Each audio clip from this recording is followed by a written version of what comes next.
Hello guys, সবাই কেমন আছেন? আজকে আমি আমাদের খামার দেখাবো। তো আমাদের খামারটি হচ্ছে নীলফামারীতে অবস্থিত।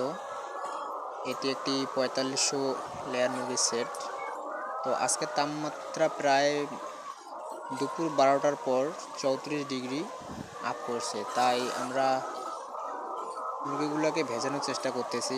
আসলে অনেক অতিরিক্ত গরমের কারণে এদের টিকে থাকা অনেক কঠিন হয়ে গেছে, তাই আমরা যথাযথ চেষ্টা করতেছি মুরগিগুলোকে ভেজানোর এবং তারা যেন সুস্থভাবে থাকতে পারে, রোগ থেকে বাঁচতে পারে, এই চেষ্টাই করতেছি।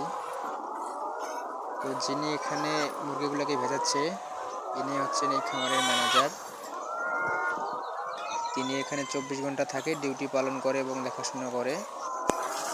নতুন যারা খামার করতেছেন, খামারি ভাইদের উদ্দেশ্যে বলতেছি, আপনারা যারা নতুন খামার করতেছেন অবশ্যই সাবধান থাকবেন এবং রোদ যদি আপনার ৩২ ডিগ্রি টেম্পারেচারের ঊর্ধ্বে চলে যায় তো আপনারা যথাযথ ব্যবস্থা নেবেন।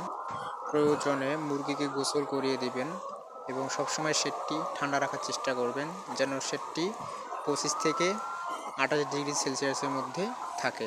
তাহলে আপনার মুরগি সুস্থ থাকবে এবং সুন্দর হবে।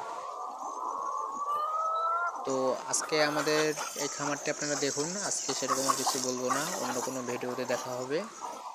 তো সবাই ভালো থাকেন, সুস্থ থাকেন, দেখা হবে অন্য কোনো ভিডিওতে।